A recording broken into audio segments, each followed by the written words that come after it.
사진을 보여드리겠습니다. 이 사진은 스위스 제네바 시에 있는 공동묘지에 안장되어 있는 칼빈의 무덤입니다. 이 칼빈의 무덤이 그 아래에 보시면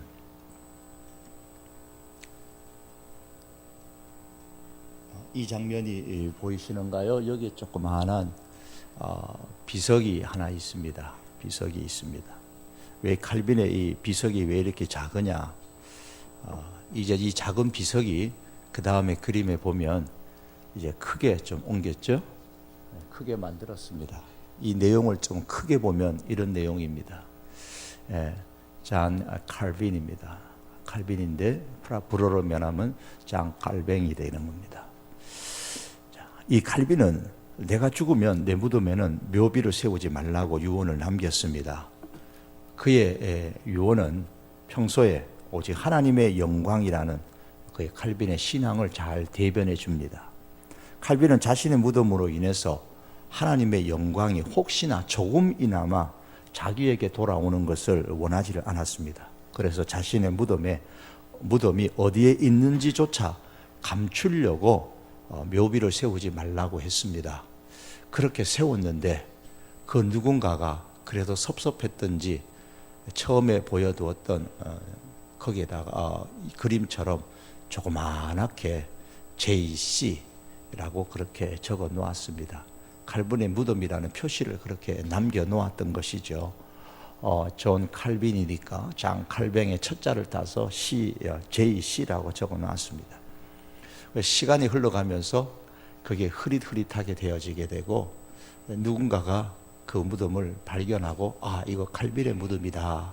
그래서 정식으로 이렇게 칼빈의 무덤의 묘비에 기록을 남겼던 겁니다. 그래서 처음에는 무명의 이름으로 남게 되어졌는데 비석 없이 후대의 사람들이 그렇게 만들었습니다. 하지만 시간이 좀 지난 다음에 이렇게 만드는 것이기 때문에 진짜 칼빈의 무덤인지는 정확하지는 않습니다. 그 당시에 그 공동묘지에 JC라고 적혀 있는 이름은 우리나라의 흔한 이름입니다. 순자 들어가는 것처럼 여성들 이름에 순자 들어가고 자자 들어가는 것처럼 흔한 이름이었기 때문에 이게 진짜 칼빈의 무덤인지 아닌지에 대해서는 아직도 역사학자들이 많은 의문을 갖고 있습니다. 어쨌든 이곳을 여행하면 믿는 사람들은 그 앞에 가서 가이드의 말에 따라 이게 칼빈의 무덤입니다 라고 얘기를 합니다. 저도 그 무덤 앞에서 마음이 다시 한번 진짜인지 가짜인지는 모르지만 칼빈의 무덤이라고 하니까 마음이 숙연해지면서 어떻게 목회를 해왔고 또 어떻게 목회할 것인가를 다시 한번 생각했던 기억이 납니다. 무덤 앞에 서면 왠지 마음이 숙연해집니다. 한 번쯤은 내가 어떻게 살았고 또 앞으로 어떻게 살아야 하는지에 대한 생각을 갖게 만들어줍니다. 이런 면에서 성경은 초상집에 가는 것이 잔치집에 가는 것보다 낫다라고 말씀했습니다. 모든 사람의 끝이 이와 같이 되기 때문입니다. 그 무덤과 같이 되기 때문이에요. 산 자는 살아있는 자는 이것을 그의 마음에 둘지어다. 이 전도서 7장 2절의 말씀입니다. 살아있는 사람은 그의 마음에 두어라. 무엇을? 언젠가는 나도 저 무덤에 저 모습처럼 나도 된다라는 사실을 기억하라 그랬습니다. 마음에 두고 살라는 거예요. 그래서 성경은 말씀하기를 지혜자의 마음은 초상집에 있다라고 했습니다. 오늘 본문의 말씀을 보시면은 초상집을 연상하게 해줍니다. 그것도 극도의 슬픔이 감도는 통곡의 소리가 들리는 그런 초상집을 생각나게 해줍니다. 그러므로 우리는 이 오늘 본문의 예레미야의 마지막 장인 이 52장의 내용을 보면서 이 시대를 사는 지혜로운 마음을 얻을 수 있어야 될 것입니다. 본문 4절 이하에 보면 시드기야가 왕이 된 이후로 9년째가 되는 해의 10째 달, 10째 날에 바벨론 왕 느부갓네살이 군대를 이끌고 예루살렘을 공격해 왔습니다. 그리고 유다의 여러 많은 성들을 다 정복을 하고 마침내 이제 하나 남은 예루살렘 주변에 토성을 쌓아서 약 한 1년 6개월에서 2년 가까이 예루살렘을 포위했습니다. 아무도 못 빠져나가게 했습니다. 양식이 들어갈 수도 없고 나갈 수도 없고. 그런데 설상가상으로 예루살렘에 그 기간 동안에 기근이 들었습니다. 그러니 먹을 것이 없죠. 그 결과 예루살렘에 사는 백성들이 양식이 다 떨어지니까 더 이상 견디지를 못하고 비참했어요. 그 비참함을 예레미야 애가서 2장 20절과 21절에는 이렇게 기록하고 있습니다. 여호와여 보시옵소서, 주께서 누구에게 이같이 행하셨는지요? 여인들이 어찌 자기 열매 곧 그들이 낳은 아이들을 먹어오며 제사장들과 선지자들이 어찌 주의 성소에서 죽임을 당하오리이까? 늙은이와 젊은이가 다 길바닥에 엎드려져 싸우며고 했습니다. 여인들이 자기가 낳은 자식을 삶아 먹을 정도로 그렇게 비참했습니다. 더 이상 백성들이 성전에 바칠 것이 없어서 제사장들과 선지자들이 굶어 죽고 늙은 사람이나 젊은 사람이나 할 것 없이 길가닥에 엎드려져 쓰러져 죽어 있었습니다. 더 이상 버티지 못하는 백성들과 군사들이, 그리고 심지어 왕과 그의 가족들과 대신들까지도 몰래 예루살렘 성을 빠져나가 도망을 시도했습니다. 하지만 곧 바벨론 군사들에게 붙잡히고 말았습니다. 이 내용이 7절과 8절입니다. 마침내 시드기야의 아들들이 10절에 보면 시드기야가 보는 앞에서 죽임을 당했습니다. 마음이 무척이나 힘들겠죠. 대신들이 왕이 보는 앞에서 죽어나갔습니다. 그리고 시드기야는 두 눈이 뽑혔고 노사슬에 결박되어 바벨론으로 끌려가서 죽는 날까지 감옥에 갇혀 살았습니다. 이렇게 오늘 본문의 말씀 보면은 수많은 사람들의 죽음, 그리고 본문에는 나오지 않지만 시드기야의 죽음에 이르기까지 비참한 초상집 같은 그런 분위기를 우리는 느끼게 됩니다. 시드기야의 시신이 어떻게 처리되었는지는 알 수 없습니다. 만일에 시드기야의 무덤이 있다면 그 묘비에는 이렇게 쓰는 것이 합당할 것 같습니다. 하나님 앞에서 쫓겨난 사람. 하나님 앞에서 쫓겨난 사람. 오늘 본문 1절에서 3절에 보시면 시드기야의 혈통이 나옵니다. 1절의 끝에 나오는 림나인 예레미야의 딸이라 할 때 이 예레미야는 말 그대로 예레미야 선지자와 혼동하지 말라고 림나인이라는 수식어를 앞에 붙였습니다. 림나 사람이라는 거예요. 림나라는 나라의 사람 예레미야의 딸이라 그래 그 말입니다. 예레미야 선지자와는 다른 인물입니다. 이 시드기야의 혈통이 나오고 또 그의 신앙됨이 나오고 그의 정치적 성향에 대해서 말씀을 합니다. 그 중에 3절에 보면 이런 말씀이 있습니다. 여호와께서 예루살렘과 유다에게 진노하심이 그들을 자기 앞에서 쫓아내시기까지 이르렀더라. 하나님께서 예루살렘과 유다를 하나님 앞에서 쫓아내셨다고 했습니다. 하나님 앞에서 쫓겨난 예루살렘과 유다 백성 가운데 첫 번째로 꼽을 수 있는 사람이 바로 시드기야 왕입니다. 그러므로 시드기야 왕은 하나님 앞에서 쫓겨난 대표적인 사람이라고 할 수 있습니다. 그리고 그 결과가 얼마나 비참한지를 본문이 말씀합니다. 그런데 이 시드기야 왕을 비롯하여 예루살렘과 유다가 하나님 앞에서 쫓겨나서 하나님의 진노로 말미암아 비참하게 멸망될 것이라는 이 말씀은 본문 외에도 예루살렘의 이 예레미야서가 시작하는 1장에서부터 계속해서 예언되어진 말씀이에요. 예레미야서에서도 수없이 많이 이 말씀을 예언했습니다. 특별히 39장에 보면 2절과 6절과 7절에 이런 말씀이 나옵니다. 시드기야의 제11년 넷째 달 9째 날에 성이 함락되니라. 예루살렘이 함락되매 바벨론의 왕이 리블라에서 시드기야의 눈앞에서 그의 아들들을 죽였고 왕이 또 유다의 모든 귀족을 죽였으며 왕이 또 시드기야의 눈을 빼게 하고 바벨론으로 옮기려고 사슬로 결박하였더라 그랬습니다. 이 말씀을 어디서 읽었죠? 오늘 본문에서도 읽었던 내용입니다. 이 본문에 읽었던 내용이 39장에도 기록되어져 있습니다. 이 똑같은 말씀이 예레미야서를 마지막 정리하는 52장에 가서 또다시 이런 비참한 모습을 기록하고 있는 겁니다. 이와 같은 비참한 죽음과 멸망을 예레미야서 마지막 장인 52장에까지 이렇게 끝까지 기록하고 있는 이유가 무엇이겠습니까? 그 이유는 하나님은 살아계시고 하나님의 말씀은 반드시 성취된다라는 사실을 강조하기 위해서인 겁니다. 하나님은 유다와 예루살렘이 멸망하기 전에 수없이 이들의 멸망에 대해서 말씀하셨습니다.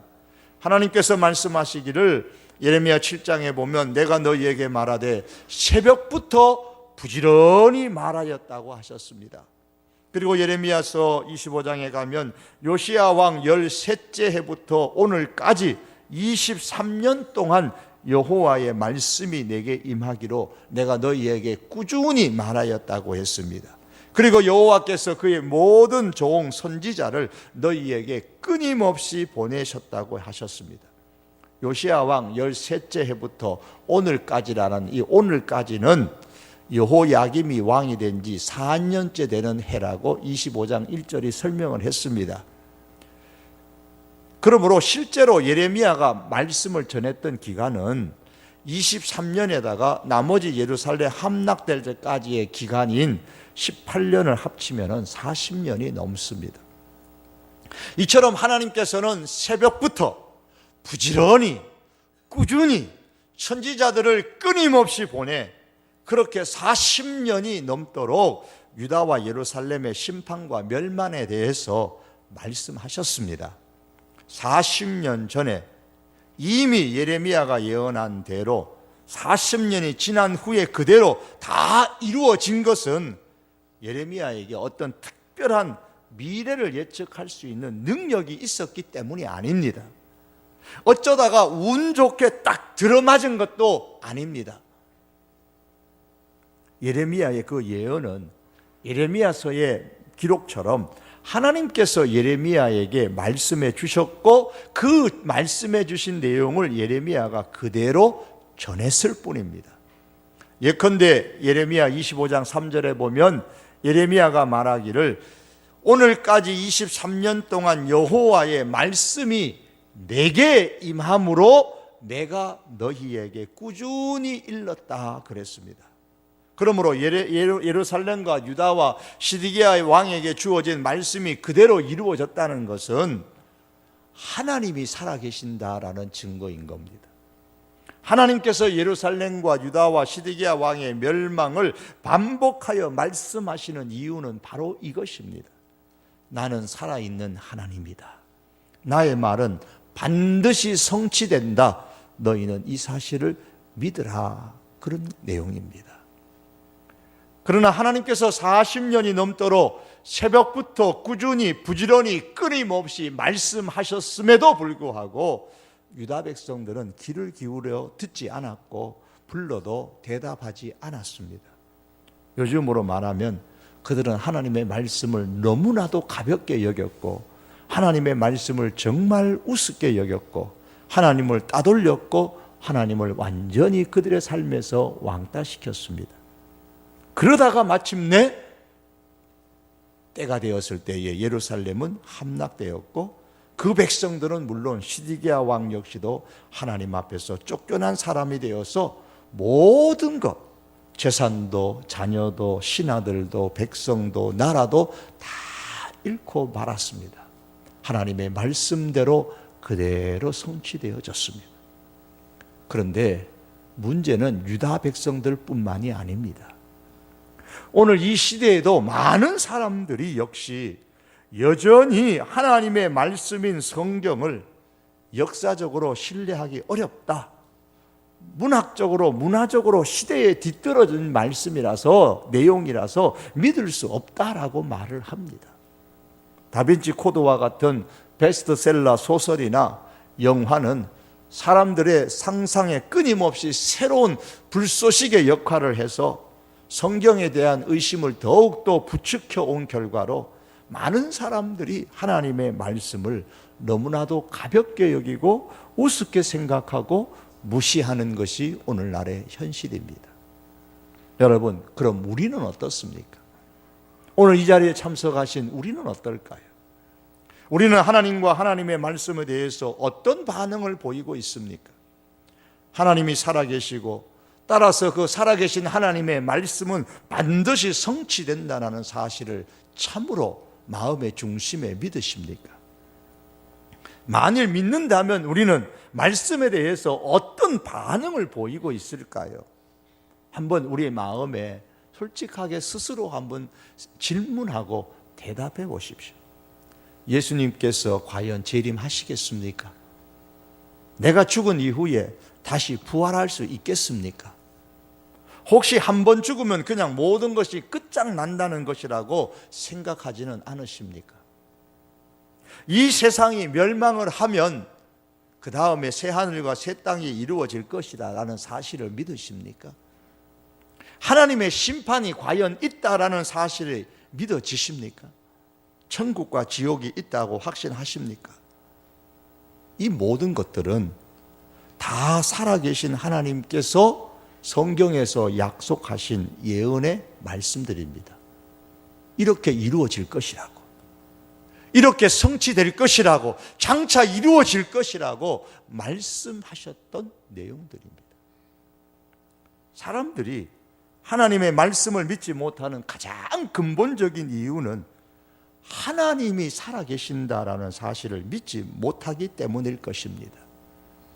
만일 하나님께서 살아계신다라는 사실을 믿을 수 있다면은 사람들은 하나님께서 말씀하신 이 성경의 말씀 역시도 믿을 수 있을 것이고, 하나님의 말씀은 반드시 이루어진다라는 사실도 믿을 수가 있을 것입니다. 만유인력을 발견했던 과학자 뉴턴에 얽혀진 일화 가운데 이런 내용이 있습니다. 뉴턴이 숙련된 기계공으로부터 태양계의 모형을 만들라 그렇게 부탁을 해서 숙련된 기계공이 만들었습니다. 각자의 그 혹성이 이렇게 크랭크를 움직이면 아주 정교하게 그 혹성들이 이렇게 태양계를 중심으로 해서 돌도록 그렇게 설계된 것입니다. 어느 날 하나님의 존재를 믿지 않았던 무신론자고 그러며 과학자였던 한 친구가 그 태양계의 모형을 보고서는 거기에 있는 크랭크를 서서히 한번 돌려보았습니다. 그랬더니 진짜 그 모형에 달려있는 각장의 그 혹성들이 태양계를 중심으로 있었던 수성이든지 지구든지 화성이든지 명왕성이든지 어떤 그 혹성들이 다양한 속도로 태양 주위를 막 이렇게 돌아가는 것이었습니다. 뉴턴의 그 친구가 잠옷 놀라는 모습으로 감탄하면서 정말 훌륭한 모형이다. 도대체 이거 누가 만든 거야? 그랬더니 뉴턴이 말하기를 그냥 흘러가는 말로 말합니다. 아무것도 아니야. 이봐, 이 모형 누가 만들었냐고. 그러자 뉴턴이 이건 누가 만든 게 아니고 여기 있는 여러 가지 물건들이 그냥 어느 날 보니까 모여져 가지고 우연히 이런 형태가 만들어진 거야. 그렇게 대답을 했어요. 그랬더니 이 친구가 화가 나가지고 이 친구야, 지금 자네 나 바보로 만드는 거야? 너 지금 나를 완전히 바보 취급하고 있네. 이렇게 정교하고 훌륭한 모형이, 태양계의 이 모형이 어떻게 저절로 만들어진다는 말이냐? 그게 말이나 되는 소리냐? 항변을 했어요. 뉴턴이 이 친구 어깨에 손을 턱 얹으면서 하는 말이 이보게, 이건 엄청나게 큰 우주계의 정말 작은 하나의 모형에 불과해. 이렇게 간단한 장난감 같은 이 모형도 설계도나 제작자가 없이는 만들어질 수 없다고 지금 자네가 주장하고 말하고 있잖아.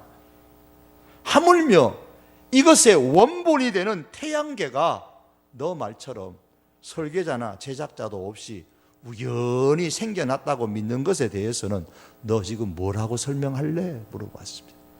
그러자 친구가 아무 말 없이 그저 고개만 끄덕였습니다. 뉴턴은 그의 글에서 이렇게 말합니다. 태양, 혹성이 생기는 매우 아름다운 이 천체는 지성을 갖춘 강력한 실력자의 의도와 통일적인 제어가 있기에 비로소 존재하게 된 것이다. 하나님은 영원무궁하신 분이시다. 그렇게 이야기를 했습니다. 여러분, 하나의 작은 태양계의 그 모형도 만든 사람이 있어서 만들어졌다고 과학자가 믿는데, 하물며 그 모형보다 비교할 수 없이 엄청난 이 우주계가 저절로 만들어진 것이냐? 아니라요. 만든 자가, 만든 존재가 있다는 겁니다. 그 만든 존재는 사람과는 비교할 수 없는 지성을 갖춘 강력한 실력자, 바로 하나님이 영원 무궁하신 분이시기 때문에 이 우주계가 가능하다는 것입니다. 그렇습니다. 사랑하는 성도 여러분, 하나님은 살아계십니다. 이 우주가 증명합니다. 그러므로 하나님께서 말씀하신 것은 반드시 이루어집니다. 이 사실을 오늘 우리들이 믿을 수 있기를 바랍니다. 그러므로 하나님께서 살아계시고 하나님의 말씀은 지금도 여전히 살아있어서 왕성하게 말씀대로 이루어진다는 사실을 우리가 참으로 믿는다면, 우리는 하나님을 생각하는 것으로 끝나지 말고 하나님을 향한 우리의 믿음을 구체적인 삶 속에서 나타내 보여야 합니다. 하나님을 마음에 그냥 생각하는 것과 삶에서 하나님을 향한 믿음을 구체적으로 나타내 보이는 것은 마치 동해의 그 많은 바닷물과 이 컵에 들어있는 물만큼이나 차이가 나는 겁니다. 이게 비교가 되겠어요? 이 컵에 있는 물과 저 동해에 있는 물과 비교해 보십시오. 비교가 안 되는 겁니다. 하나님은 하나님을 그 마음에 생각하는 사람이 아니라 하나님께 대한 믿음을 삶에서 구체적으로 나타내 보이는 사람과 함께 일하십니다. 믿음의 조상 아브라함은 독자 이삭을 모리아산에서 제물로 드리기 위해서 아들의 심장에 실제로 칼을 꽂으려고 했는데, 그때 하나님께서 급하게 아브라함을 만류하시면서 아브라함아, 내가 이제야 너의 믿음을 보았노라 그랬습니다. 아브라함은 하나님 앞에 구체적으로 하나님을 믿고 있는 그 믿음을 나타내 보였습니다. 우리가 하나님께서 볼 수 있는 믿음을 드러내 보일 때에 하나님의 역사를 경험할 수 있습니다. 예수님께서는 한 백부장의 믿음을 보시고 놀랍게 여기시면서 말씀하시기를, 내가 진실로 너희에게 이르노니 이스라엘 중 아무에게서도 이만한 믿음을 보지 못하였노라 그러셨습니다. 백부장은 예수님 앞에 자신의 믿음을 겉으로 드러내 보였습니다. 그 결과 주님 말씀하십니다. 드러내 보인 너의 그 믿음대로 될지어다. 그 예수님의 말씀을 들을 수 있었고 믿음대로 역사함을 경험할 수가 있었습니다. 그렇습니다. 사랑하는 성도 여러분, 사면 초가일 때에, 내 삶이 진퇴양난일 때에, 상황이 최악인 순간에 하나님은 우리에게 하나님을 생각하는 것으로 끝나지 말고 하나님에 대한 너의 믿음을 삶에서 나타내 보이라고 오늘 우리에게도 말씀하십니다. 그러므로 삶의 구체적인 현장에서 하나님께 대한 우리의 믿음을 나타내 보이는 하나님의 사람으로 살 수 있기를 바랍니다. 유다의 마지막 왕인 이 시드기야는 하나님을 생각했던 사람이에요. 예레미야서를 보면 이 시드기야 왕은 선지자 예레미야를 가까이 하려고 참 많이 애썼습니다. 38장에 보면 예레미야의 생명이 위험할 때에 그 생명을 살려주기도 했고요, 또 그 생명을 보호해 주기도 했습니다. 그리고 예레미야로부터 하나님의 말씀을 들으려고 노력도 했습니다. 종종 시드기야는 예레미야에게 하나님께 기도해달라고 하기도 하고 하나님께서 뭐라고 말씀하시더냐고 묻기도 했습니다.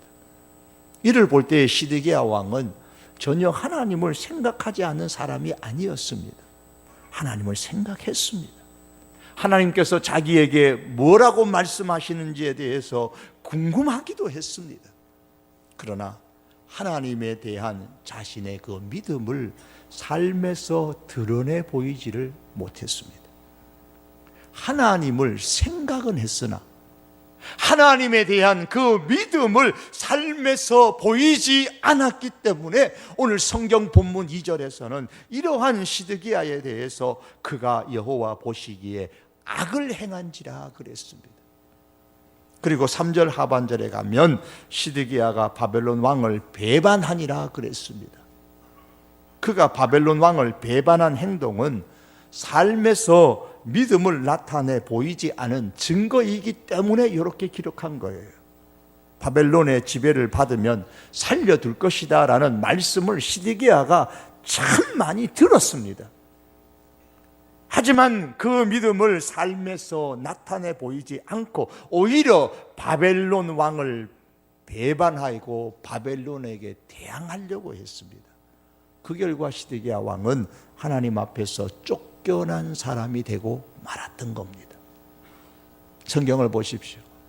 다니엘이 어땠습니까?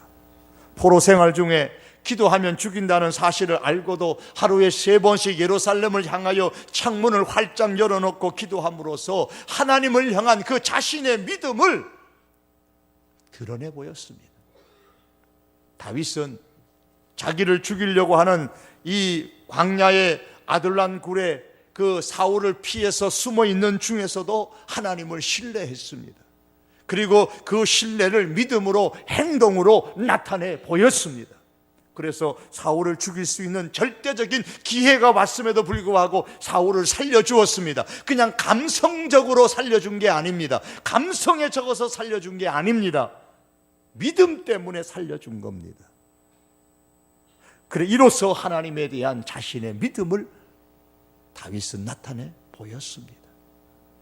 한국의 지성을 대표한다는 이어령 교수의 지성에서 영성으로 라는 책의 서문에 보면 이렇게 시작을 합니다. 요즘 나는 70평생 한 번도 하지 않던 일들을 하고 삽니다. 세례를 받은 것과 시집을 낸 것이 그렇습니다. 나이 많이 먹은 사람들이 평소에 하지 않던 일을 하면 망령이 났다고들 합니다. 그래서인지 사람들은 나를 만나기만 하면 어쩌다 예수 믿게 됐느냐, 심지어 어떤 친구는 예수쟁이가 됐다면서 하고 내뱉듯이 비웃습니다. 그렇게 시작을 합니다. 1934년생으로서 평소에 종교가 뭐냐, 그 종교라는 것은 문화의 한 분야다, 그렇게 일관되게 그가 주장했었는데, 그런 그가 예수님을 믿게 된 것은 그 딸과 손주에게 닥쳐진 이런저런 시련이 계기가 되어졌습니다. 하지만 더 중요한 이유는 사랑하는 그 딸이 14년 동안 형언할 수 없는 고난의 풀무불 속에서도 믿음이 한치도 흔들림 없이 자기에게 보여주었던 그 딸의 믿음을 아버지인 그가 보았기 때문입니다. 그야말로 그의 표현대로 하면 눈물계란으로 바위치기였습니다. 그가 세례를 받던 날 딸에게 아버지가 이렇게 편지를 썼어요. 너의 편지를 겨우 다 읽었다. 여기저기 글이 눈물로 번져 있더구나. 내가 웬일로 그렇게 많이 울었느냐. 너의 기도가 지성에서 영성으로의 높은 문지방을 나로 하여금 넘게 했구나. 하나님을 향한 믿음을 아버지에게 부지런히 꾸준히 눈물로 나타내 보였더니 하나님은 그 딸의 드러난 믿음을 보시고 그의 아버지의 지성을 영성으로 변화시켜 주셨습니다. 사랑하는 성도 여러분, 하나님께서 살아계신다는 것과 하나님의 말씀은 반드시 성취된다는 사실을 우리가 믿느냐면, 여러분, 단지 하나님을 생각하는 것으로 멈추지 마십시다. 하나님에 대한 나의 믿음을 삶에서 나타내 보임으로써 하나님께서 실제로 나의 삶 속에서 일하시는 것을 경험하고 간증할 수 있는 그런 하나님의 사람들이 될 수 있기를 원합니다. 그래서 살아있는 동안에 하나님을 향한 이 나의 믿음을 나타내 보이면서 살다가 언젠가 우리가, 너도 나도 모두가 하나님 앞에 서게 되는 그때에 우리의 무덤에 하나님 앞에서 쫓겨난 사람이라는 그런 묘비가 아니라 하나님께서 가까이 하신 사람이란 그런 묘비의 글이 남아있기를 바랍니다. 아니, 우리의 묘비에 뭐라고 쓰였든 상관없이, 우리의 묘비가 있든 없든 상관없이 우리 모두가 하나님으로부터 하나님 앞에서 쫓겨난 사람이 아니라 하나님께서 가까이 하신 사람이라는 그 인정을 받을 수 있는 그런 삶이 다 될 수 있기를 주님의 이름으로 축복합니다. 기도하시겠습니다. 사랑하는 주님, 하나님은 살아계시고 하나님의 말씀은 반드시 성취된다는 사실을 믿으며 이 사실을 믿을진데 마음으로만 믿지 않게 하시고 이 믿음을 구체적인 우리의 삶 속에서 드러내며 살아가는 저희들의 믿음이 되게 하여 주시옵소서. 이 한 주간도 이렇게 승리하며 살 수 있게 해 주시기를 원합니다. 평생에 하나님 앞에서 쫓겨난 사람이 아니라 하나님께서 가까이 하신 사람으로 승리하는 인생을 살아가는 우리들이 되게 하여 주시옵소서. 예수님의 이름으로 기도하옵나이다. 아멘.